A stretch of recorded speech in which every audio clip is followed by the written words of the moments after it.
¿Quién diría que falta tan poquito para que se termine el año 2023? Bueno, para algunos eso es sinónimo de que estamos más grandes, pero mejor no arranco por acá, porque si no empieza toda la historia de entrar en pensar en hacer conciencia del año, los balances. Los libros nos ayudan a salir un poco de esas presiones. Bueno, me vuelvo por un momento medio gurú. ¿Qué? Mejor vamos a hablar de lo que sé, de los libros que leí en el mes de noviembre.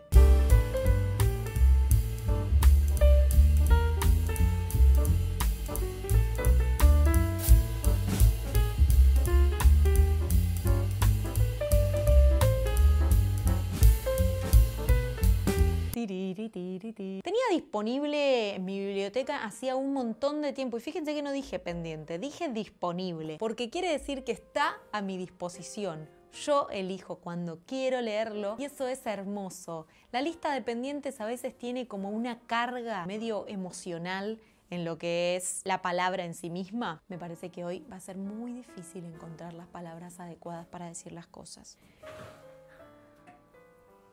Y disponible es cuando yo tengo ganas, puedo ir a tomarlo de mi biblioteca. El pendiente da la sensación de que tengo como una carga negativa, ¿no? Como que tengo una tarea por hacer. ¿Vamos a decir disponible? Tenía disponible hacía un montón de tiempo la Misa de los Suicidas de Pablo Forcinito, porque encima salió la Misa de los Suicidas 2 hace poco y dije, bueno, ya que tengo los dos, que es como una especie de continuación, vamos a ir por el primero. Y en la Misa de los Suicidas nos encontramos con la primera escena, que es un hombre que, según nos explica el narrador, está volviendo después de más de 20 años al pueblo y a la vida, de alguna manera. Todos lo daban por muerto, incluido el propio narrador, que nos deja entrever que algo tuvo que ver con esa desaparición. El punto de vista del narrador me encanta porque es un punto de vista muy original. Es un sacerdote, es el párroco de ese pueblo, que cuando era adolescente, también viviendo en ese pueblo, con sus dos mejores amigos, tuvieron una situación que no queda clara y que es un poco la intriga de todo el libro, que hizo que esta persona, ahora regresando a la vida y al pueblo, dejara de estar. Bueno, el punto de vista es original, la narrativa es por momentos hilarante, obviamente incluye elementos del fantástico, pero sobre todo es un terror que voy a catalogar de terror religioso. Hay cuestiones muy vinculadas a lo bíblico, a el tomar ciertos dogmas cristianos para volverlos un poco a favor de la historia, sobre todo con estas cosas que quedan medio en el limbo de serán verdad o no serán verdad, ¿no? Por ejemplo, los santos o el mismo diablo. La verdad es que es un libro de terror, no el terror clásico de te va a mantener con miedo todo el tiempo, pero sí en un clima de lo extraño muy relacionado a provocar miedo. A mí me gustó muchísimo, me entretuvo sobre todo y te deja con ganas de más.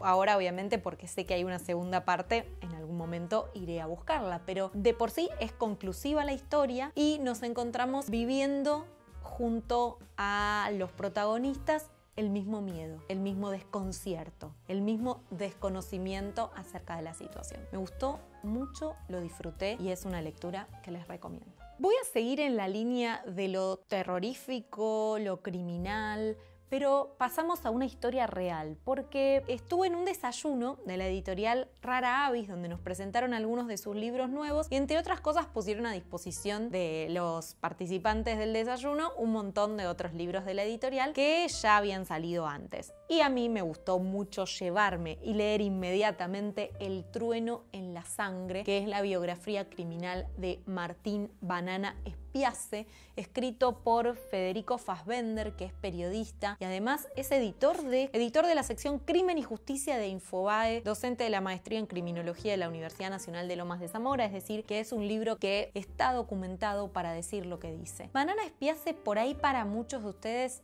no es un criminal reconocido, no es la típica historia del petizo orejudo, es un criminal que fue muy resonante en provincias como, por ejemplo, Chubut o Mendoza, y que en Buenos Aires lo tuvimos como en fugaz, digamos, su participación en la criminología porteña. Este criminal que se hizo muy conocido por la participación en ciertos crímenes muy conocidos en las provincias que les contaba, es estridente en cosas como las fugas, por ejemplo, su actitud dentro de los penales, sus raíces en el mundillo del AMPA y sus capturas. Estas capturas, que fueron muy resonantes, por un lado la última, que lo mantiene en prisión hasta hoy en día, que fue en la provincia de Mendoza, después de varios años de búsqueda, apareció en una vivienda que cuando empezaron a buscar y a meterse en su casa, una vez que él ya había sido detenido, encontraron un arsenal, pero como para hacer una guerra directamente. Tenía dinamita, tenía ametralladoras, pero era como, ¿y este tipo qué pensaba hacer con esto? Eso por un lado. Y después, otro tiempo atrás, que ya lo habían detenido, después de una fuga que había intentado hacer, lo habían detenido cuando se había intentado fugar saltando a un canal que no tenía agua.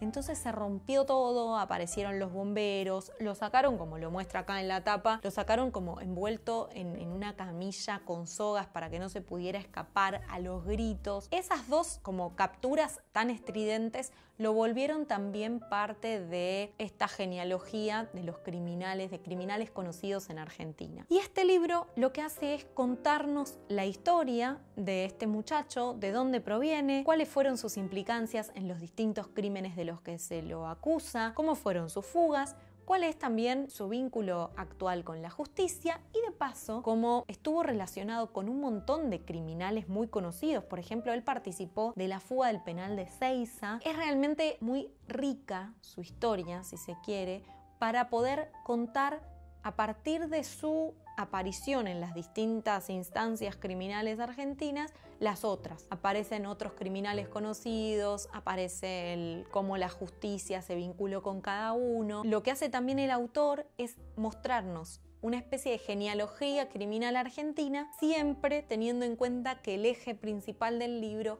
es la vida y la vida criminal en particular de este personaje. No es un libro de ficción, no es que hay momentos donde se permite la historia como inventada. No.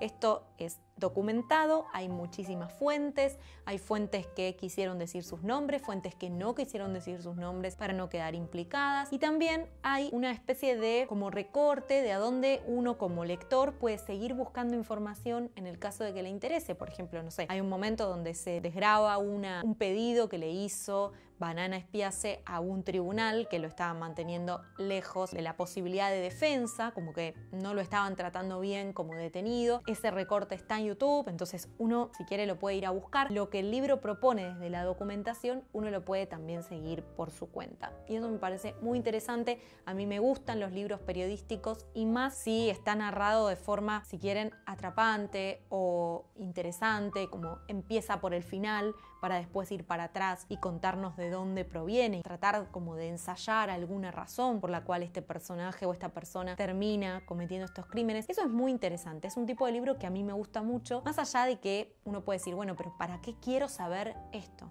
Bueno, es un tipo de comportamiento, por qué una persona puede volverse un criminal, qué es lo que hace que alguien tome la decisión de hacer este tipo de cosas y demás. A mí me gustó un montón. Ya sigo con el video, pero les quiero hablar de una universidad que se suma a la familia de Por qué leer para darse a conocer entre todos ustedes. Estoy hablando de Tech, una universidad que es 100% online y que ofrece muchísimas carreras para que ustedes puedan hacer de forma digital. De hecho, es la mayor universidad digital del mundo y ofrece títulos y mucha variedad académica. Así que si ustedes quieren saber más, fíjense que en la descripción del video les voy a dejar todos los links para que puedan ingresar. Y además, si vienen de parte de Por qué leer, usando el código que les dejo también en la descripción, van a poder acceder a un 35% de descuento en la carrera que ustedes elijan hacer con ellos. Así que si tienen ganas, pueden entrar ahí y explorar un poco para enterarse de todo lo que pueden hacer en Tech, la mayor universidad digital del mundo. ¿Seguimos? Siguiendo con la línea de las historias reales, voy a pasar a hablarles de Hoy es el día, La herida abierta del submarino Ara San Juan, escrito por María Eugenia Ulibarri Rodi. Es un libro que me llegó porque la misma autora me lo ofreció. Yo siempre les digo esto, como me mandan todo el tiempo invitaciones a leer historias que van saliendo y que ustedes escriben y que le dedican mucho tiempo. Y yo en general no suelo aceptar porque es un momento en el que ya tengo muchísimos libros a disposición, para volver a lo que les decía al principio. Entonces estoy tratando como de equilibrar un poco entre lo que me falta leer, lo que quiero leer, lo que me mandan para leer. Se me vuelve muy complicado aceptar los libros, aunque siempre los agradezco e intento hacerlo desde mi mayor y sincero respeto, porque un autor lo merece. Pero les cuento todo esto porque me escribió María Eugenia, me dijo que ella había escrito un libro sobre el Ara San Juan y esas historias me generan un interés inmediato y un interés genuino. En el año 2017, el submarino argentino Ara San Juan partió a una expedición. Son expediciones de rutina. Iban 44 tripulantes, se acaba de cumplir, de hecho lo leí casualmente en noviembre cuando se estaba cumpliendo un 6º aniversario de la desaparición del Ara San Juan, y en un momento deja de tener contacto con la superficie. Habían tenido un desperfecto y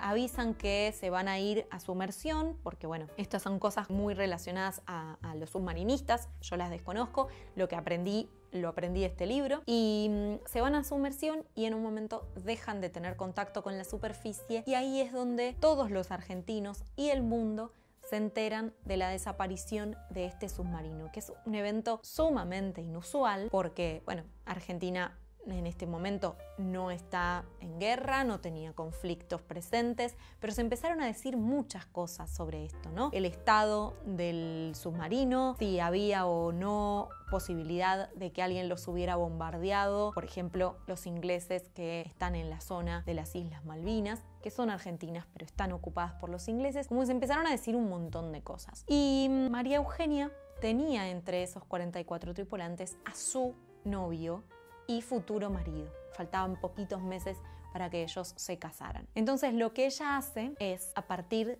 del final de la historia, porque un año después es encontrado el submarino en el lecho del mar a 900 metros de la superficie, por supuesto se dan por muertos todos los tripulantes, y más allá de la circunstancia en la que es encontrado el submarino, no están los cuerpos, pero se entiende que ellos han perdido la vida. Ella lo que hace es reconstruir su historia personal en relación a lo que pasó, con la noticia en general, para todos, lo que supimos todos, con la noticia en particular, lo que le pasó a ella cuando se iba enterando, lo que le contaban a los familiares de los desaparecidos, y además también hacer como una especie de raconto de la cobertura periodística que se iba dando en cada instancia. Si ustedes no estaban al tanto, por ahí no son de Argentina, o por ahí en ese momento habían quedado, no sé, por ahí medio desinformados, les recomiendo que busquen información y que vayan viendo lo que significó para esos familiares el que todos los días hubiera una noticia que alimentara o apagara sus esperanzas casi en simultáneo. Por un lado, el vocero de las Fuerzas Armadas, el vocero de la Marina, decía algo y por lo bajo le decían, no, pero igual no te preocupes porque seguramente es distinto a lo que ellos dijeron. Ese manoseo con los familiares que estaban con el corazón en la boca esperando noticias de sus seres queridos, que es realmente terrible, es una manera de acercarnos completamente y ser ellos por un rato, gracias a este libro testimonial de María Eugenia, que nos narra al principio el vínculo que ella tenía con su novio, Renzo David Martín Silva, y después nos cuenta, como nos abre, mejor dicho, la puerta sensiblemente, la puerta de los chats que ellos se mandaban, las comunicaciones telefónicas, lo que se decían, la esperanza del reencuentro, ella misma siendo parte de la fuerza, aunque desde otro lado ella se había metido a la Marina como abogada y después tuvo su desarrollo, pero no era submarinista, y lo que pasa con eso. Y de ahí salta a las sensaciones de la desaparición, lo que les contaba del ida y vuelta entre lo que se dice en los medios, lo que dicen las Fuerzas Armadas y lo que le dicen a los familiares, y después el momento de la noticia, del conocer lo que pasó en realidad, porque exactamente un año después se encuentra en el lecho marino los restos de Lara San Juan. Este no es un libro que yo diría literario, de hecho no es la búsqueda tampoco, me parece. No es que su autora está todo el tiempo como tratando de poner literatura o poesía, aunque hay momentos poéticos, pero yo definiría este libro como un libro testimonial. Es un libro que nos permite conocer y ponernos en primera persona para acceder a esta historia, y yo agradezco un montón, me emocioné, me indigné y abrazo fuerte toda esa emoción que de verdad no podemos entender quienes no estamos en ese lugar. Y vuelvo entonces de ahí a la ficción. Y me voy a una ficción extraña porque es a partir de una historia de ficción que se pueden contar también hechos reales. Y estoy hablando de Los pájaros exóticos de Daniel Moyano, una novela que permaneció inédita hasta 2021. Daniel Moyano es un autor argentino que, si bien nació en Buenos Aires, vivió en Córdoba, vivió también en la provincia de La Rioja, y es como que estos lugares medio como lejos de los centros urbanos o centros literarios más gravitatorios, los que hacen más fuerza para que se conozcan sus autores, hizo que por ahí, por franja de años, le correspondiera ser parte del boom latinoamericano, y sin embargo no es como un autor muy conocido. Yo digo Daniel Moyano y por ahí muchos de ustedes dicen ¿quién? Y ya estaría en la altura de ser uno de nuestros autores clásicos. Así que si nunca han leído nada suyo, se los recomiendo. También les grabé algún cuento de él en los audiolibros de Por qué leer, así que en la descripción de este video les dejo el link. Y en Los pájaros exóticos de Daniel Moyano, el contexto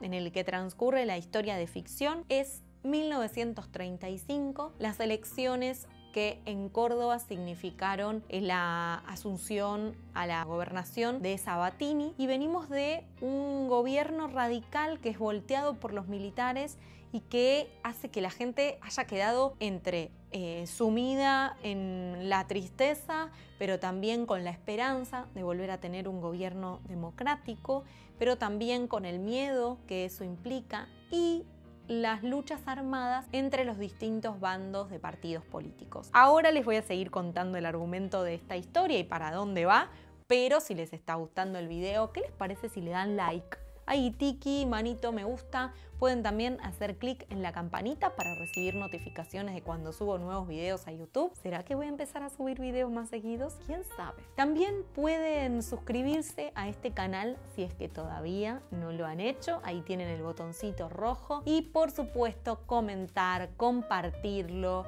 difundirlo, distribuirlo con el link. Todo eso ayuda un montón a que la comunidad de Por qué leer se haga más grande y crezca. No, posta, me están costando mucho las palabras hoy, ¿eh? Bueno, estamos, como les decía, en 1935. Juan es un niño de unos 6 años que viaja a Córdoba, a un pueblito de Córdoba, a vivir con sus abuelos, sus nonos y algunos de sus tíos, porque tiene una enfermedad. Vieron que en un momento era muy común que los niños asmáticos o los niños que tenían, no sé, que tomar aire en particular por alguna enfermedad, fueran enviados a las sierras de Córdoba. Y él va con su tía en tren.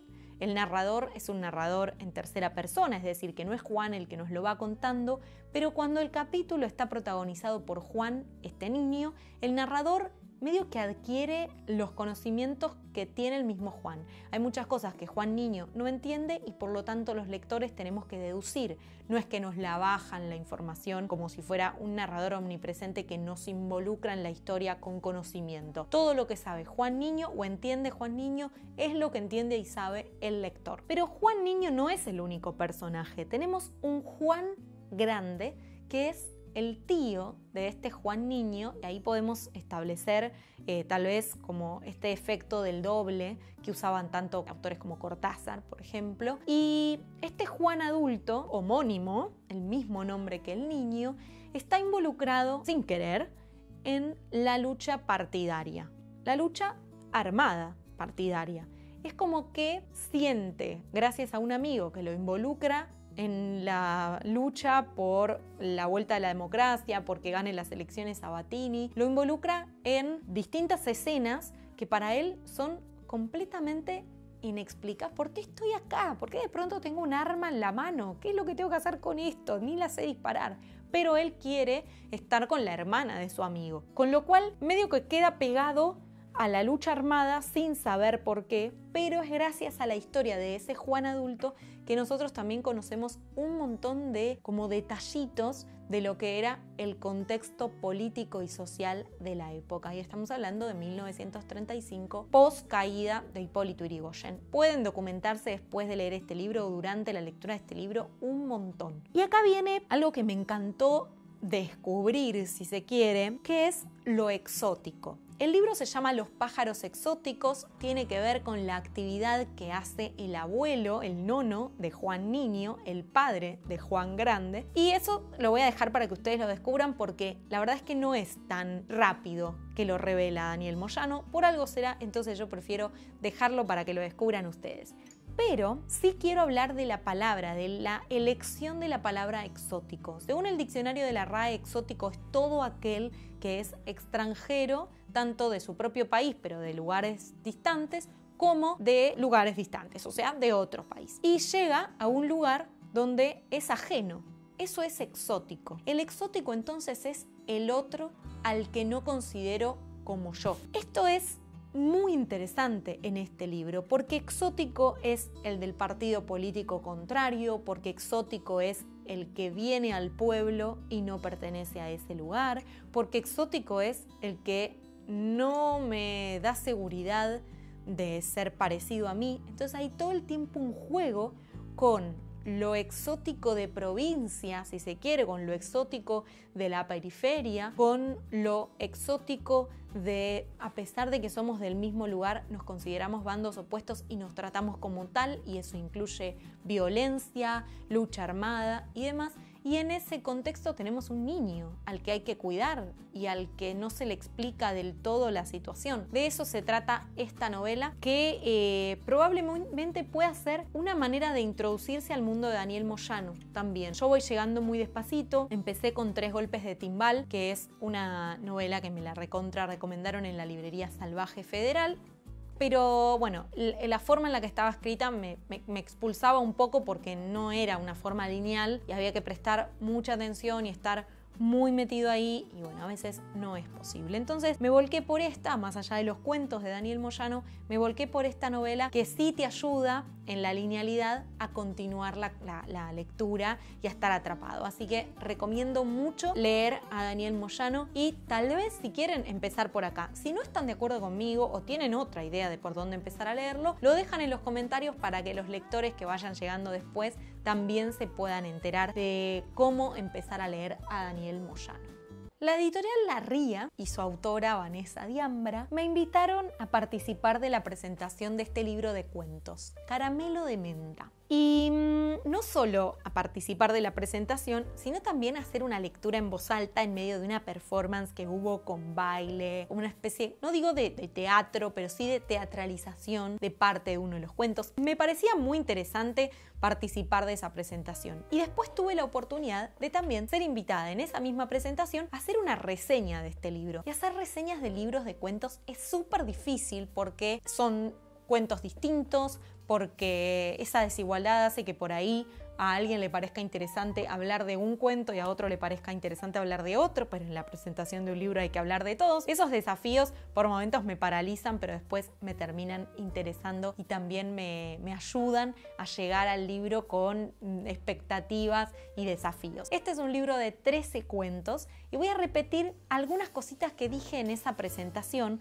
porque el primer cuento se llama La mujer al otro lado de la avenida y el último se llama La mujer de este lado de la avenida. ¿Y qué puede llegar a significar que en esos extremos los personajes y las circunstancias sean las mismas, pero vistas desde otras perspectivas? Eso creo que es este libro que juega mucho con los extremos, que nos hace todo el tiempo pensar en la opresión, y cuando hay una extrema opresión, el desborde de esos personajes, la expresión de ciertas emociones y también su retraimiento, como reprimimos esas emociones. Todo el tiempo esos extremos están súper presentes y como lectores nos exponemos a distintas historias que son totalmente difíciles de tragar. Yo no sé si ahí podría decir que como un caramelo de menta, porque el caramelo de menta en este libro tiene, en particular con su cuento homónimo, una explicación. Pero sí, a veces hay que saborear algo que es rico como un caramelo, pero es picante como la menta, ¿no? Entonces, en esos extremos, decía, los lectores nos encontramos leyendo situaciones que nos dejan por momentos sumamente enojados o tensos, como por ejemplo una mujer que maltrata a su mucama, una chica que está atravesando problemas de trastornos de alimentación y que se marca el cuerpo para ver dónde están los huesos, los ángulos que hacen sus huesos. Como, ¿por qué estoy leyendo esto? Y creo, como dije en la presentación y lo repito ahora, creo que es importante como lectores exponernos a situaciones que son de vínculos, que son difíciles de leer, pero que más difíciles son de vivir.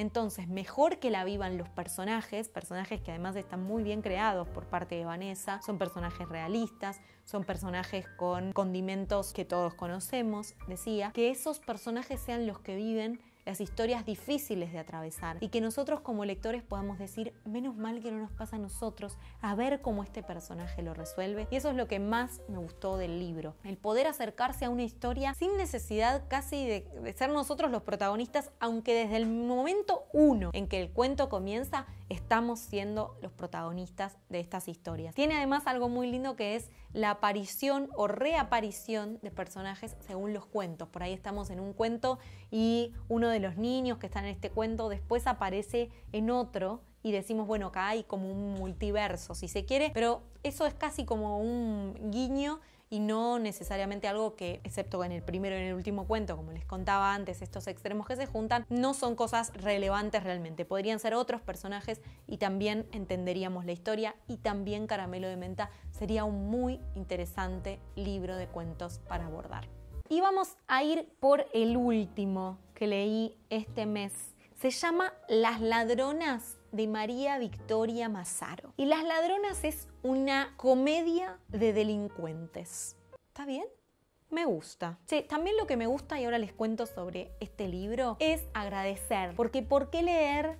Tiene la suerte de que muchos de ustedes decidan ser patrocinadores y este trabajo es posible gracias a quienes hacen un aporte chico, grande, el que puedan, económico, para que podamos seguir haciendo más y mejor el trabajo. En la descripción del video van a encontrar un montón de links, pueden ir por Mercado Pago, pueden usar también Cafecito o Patreon y sumarse a las membresías que ya dentro de muy poquito van a tener recompensas o por lo menos opciones para agradecerles por su participación en la familia de Por qué Leer. Así que muchas gracias por sumarse y para mí, para nosotros, porque de a poquito se va ampliando este equipo, es muy, muy necesario e importante. Así que me tomo este ratito para decirles gracias.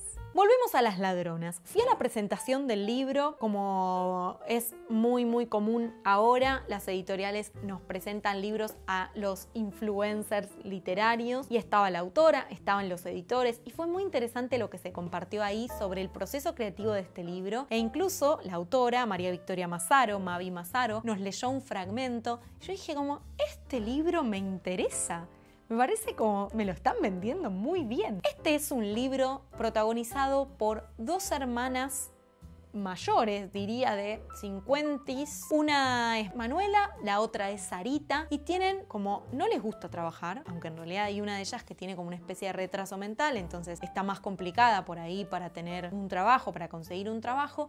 Ellas tienen como forma de hacer dinero el robo. Ellas roban en los departamentos de su edificio, nadie va a sospechar de ellas porque son dos señoras mayores y con la ayuda del cómplice, que es el portero, ellas consiguen las llaves de los departamentos, la información sensible para saber cuándo están o cuándo no están los vecinos, pero en la primera escena del libro hay una muerte. Una de las personas a la que le están robando muere en la escena y eso se transforma entonces en una escena del crimen. Se involucra la policía, se involucra la justicia, ellas tienen que salir a buscar trabajo en otros edificios de la zona y eso las vuelve como más miedosas, más reflexivas, tienen que empezar a pensar cómo van a desarrollar su negocio por otro lado y el portero lo mismo. A partir de ahí, que es esto de cómo van a zafar de esta situación, por ahí como el primer nudo del libro que tiene 3 partes y muchos más nudos que van apareciendo después, lo que nos encontramos es una novela de aventuras casi y también una novela criminal pero cómica, porque estas hermanas tienen conversaciones súper hilarantes, por momentos hasta espantosas, porque los conceptos volcados sobre esta hermana que tiene una discapacidad son muy agresivos para con ella. Hay mucho sexo explícito, es hasta desagradable por momentos lo que sucede en las escenas de sexo, y no porque esté mal escrito, todo lo contrario, sino como es perverso, es bastante enfermizo. Y después lo que pasa con otros personajes que van a ir apareciendo en la historia que también están involucrados o no en la muerte del personaje de la primera escena. Es un libro de muchísimas páginas que lo leí en 30 segundos, es una lectura súper fugaz, me divertí, me reí, me impresioné y hasta me asqué por momentos. Y si bien las 2/3 partes me tenían súper enganchada y me encantaban y hacia el final por ahí no tanto, siento que es una lectura para recomendar. Es una lectura muy atrapante. Hay mucho talento puesto en la escritura y en la narración que nos cuenta esta novela, Las Ladronas, así que agradezco también como lectora que un libro me atrape tanto. Había momentos en donde por ahí me estaba por ir a dormir y me ponía a leer y no paraba hasta que no me quedaba dormida. No quería parar de leer y eso es una fiesta para quienes leemos. Y sobre todo también el poder encontrarnos con personajes que son distintos a los personajes que leemos habitualmente. Unos diálogos impecables. Prepárense igual para rechazar comportamientos desagradables de personajes que por ahí no habíamos escuchado nunca tan de cerca, pero se nota que son realistas. Esto ha sido todo por hoy. Me pueden dejar acá en los comentarios cuáles fueron los libros que leyeron ustedes, por qué les gustaron, de qué se tratan y recomienden también lo que tengan ganas para que otros lectores de la comunidad se acerquen a los libros, llegando tal vez al 2024 con una pilita de libros disponibles para ver por dónde empezar a leer en el año nuevo. Les mando un abrazo enorme. Hasta el próximo video y hasta la próxima lectura. Chao.